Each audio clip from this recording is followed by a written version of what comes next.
Hi welcome back to our channel హైదరాబాద్లో సిరి. ఎలా ఉన్నారు అందరూ? నేనైతే చాలా బాగున్నాను. మీరందరూ కూడా బాగుండాలి అని నేను మనస్ఫూర్తిగా కోరుకుంటూ ఈ శ్రీలంక ట్రావెల్ వ్లాగ్ డే 2ది స్టార్ట్ చేసేద్దామా అండి. డే 1 వ్లాగ్ ఆల్రెడీ నేను పోస్ట్ చేశాను.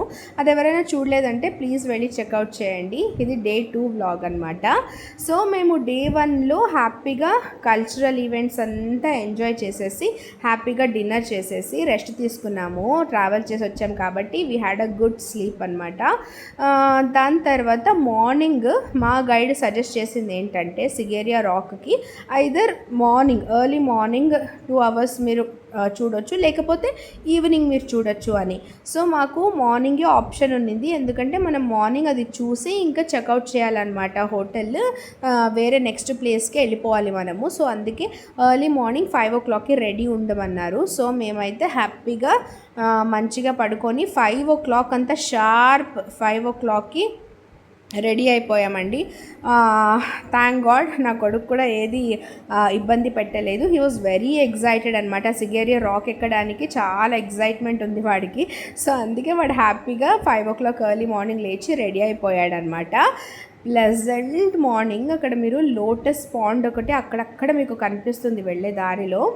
అసలు ఎంత బాగుంది అంటే కొంచెం దగ్గరలో ఉంటే నేను అట్లీస్ట్ ఒక్కటైనా తీసుకోవాలి అని నాకు ఆశ ఉన్నింది, కానీ అది అవ్వలేదు. అక్కడ యాక్సెస్ లేదనమాట. అక్కడ సరౌండింగ్ మొత్తం కొంచెం స్లిప్ అయితే పడిపోతాము అట్లా ఉన్నింది మొత్తం. సో వెళ్ళేదారి మొత్తం ఈ పాండ్స్, లేక్స్, అక్కడ ఆర్కిటెక్చర్ ఎంత బాగా ఉందంటే మీరు అది చూస్తేనే అది మీరు ఎక్స్పీరియన్స్ చేయగలుగుతారు.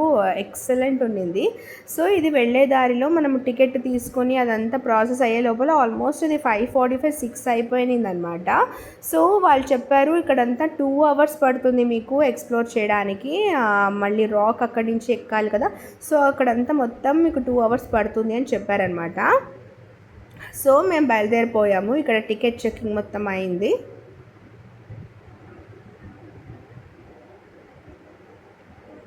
సో చూసారా, ఎక్సలెంట్ ఉంది కదండి. ఇంకా ఇప్పుడు లోటస్ తక్కువ అంట. ఈ సీజన్లో అయితే ఇంకా ఎక్కువ లోటస్లు ఉంటాయి. ఇక్కడ కొన్ని పిక్స్ యాడ్ చేశాను. నా కొడుకు యాన్ చేస్తున్నాడు. ఈ వాజ్ స్లీపీ బట్ స్టిల్ ఏంటంటే వాడికి ఆ ఎగ్జైట్మెంట్తో వాడు ఎర్లీ మార్నింగ్ లేచి హ్యాపీగా వచ్చాడనమాట. అండ్ ఇక్కడ వచ్చేసి మీకు half of the way to Sigiriya అంటే ఆ కింద పాయింట్ నుంచి ఒక పాయింట్ వరకు మీకు స్టోన్స్ నుంచి ఒక స్టెప్స్ చేశారనమాట. అదంతా మీరు క్లైంబ్ చేసుకుంటూ వెళ్ళాలి.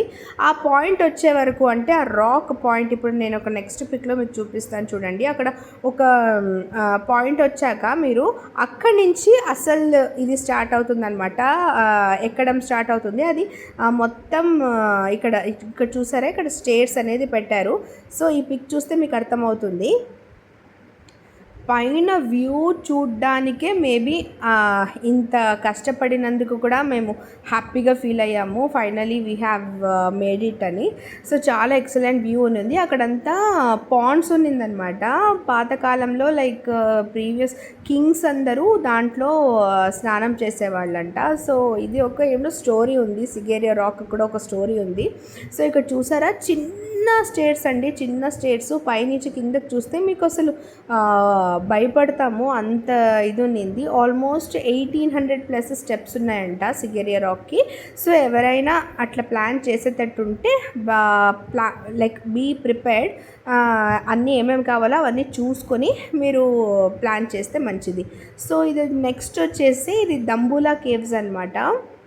మేము అక్కడ సిగేరియా రాక్ ఫినిష్ చేసేసుకొని బ్యాక్ టు హోటల్ వచ్చామన్నమాట. బ్యాక్ టు హోటల్ వచ్చి ఫ్రెష్ అప్ అయిపోయి బ్రేక్ఫాస్ట్ తినేసి హ్యాపీగా దంబులా కేవ్స్కి యాక్చువల్లీ హోటల్ చెక్అవుట్ చేసేయాలన్నమాట, ఎందుకంటే we are travelling again to another place. So అందుకే ఇక్కడ దంబులా కేవ్స్ యాక్చువల్లీ అక్కడ కూడా స్టెప్స్ ఎక్కాలి. ఈరోజు మొత్తం డే 2 మొత్తం మేము స్టెప్స్ ఎక్కడంలోనే సరిపోయింది మాకు ఎక్కడికి వెళ్ళినా. దంబులా కేవ్స్ ఏంటంటే ఐఎమ్ నాట్ మచ్ సాటిస్ఫైడ్ అనమాట. దీని గురించి నేను చాలా ఎక్స్పెక్ట్ చేశాను. అండ్ ఈవెన్ ఏమంటారు, నేను అనుకున్నది వేరే అనుకున్నాను, కానీ నేను వీడియోస్ ఏం చూడలేదు ప్రీవియస్లో యూట్యూబ్లో ఎలా ఉంటుంది దంబులా కేవ్స్ అని ఏం చూడలేదు. కానీ బట్ ఎక్స్పెక్టేషన్ ఒక రకంగా హై ఉన్నింది, కానీ అంత సాటిస్ఫైడ్ లేదు. ఎక్కడ చూసినా నార్మల్ బుద్ధ స్టాచ్యూస్ ఉన్నాయి. ఆల్మోస్ట్ సేమ్ ఉన్నాయి, అన్నీ సిమిలర్ ఉన్నాయి, సేమ్ స్టాచ్యూస్ మొత్తం అవే ఉన్నాయి. సో ఇక్కడ ఒక టెంపుల్ అనమాట. ఇక్కడ మోస్ట్లీ శ్రీలంకలో ఏంటంటే బుద్ధిజం ఫాలో అవుతారు కాబట్టి ఎక్కడ చూడండి మీకు ఆల్మోస్ట్ మీకు బుద్ధ టెంపుల్ ఇవే మీకు ఎక్కువ కనపడుతుంది అనమాట. ఇక్కడ వచ్చి మేము నెక్స్ట్ క్యాండీకి వెళ్తున్నాము. క్యాండీకి వచ్చి అది క్యాండీ లేక్ అనమాట. సో అక్కడ టెంపుల్ విజిట్ చేసేసి అండ్ క్యాండీకి బయలుదేరిపోయాము. వెళ్ళే దారిలో మీకు ఆల్మోస్ట్ ఒక 2 అవర్స్ అనుకుంటా, 2 అవర్స్ 2.5 అవర్స్ పట్టింది మాకు. ఎస్, నెక్స్ట్ వ్లాగ్లో మీకు మేము క్యాండీ వెళ్ళే దారిలో ఏమేమి చేసాము అండ్ అక్కడ ఎలా ఎంజాయ్ చేసాము అనేది మీకు చూపిస్తాను. Thank you so much for watching this videos friends.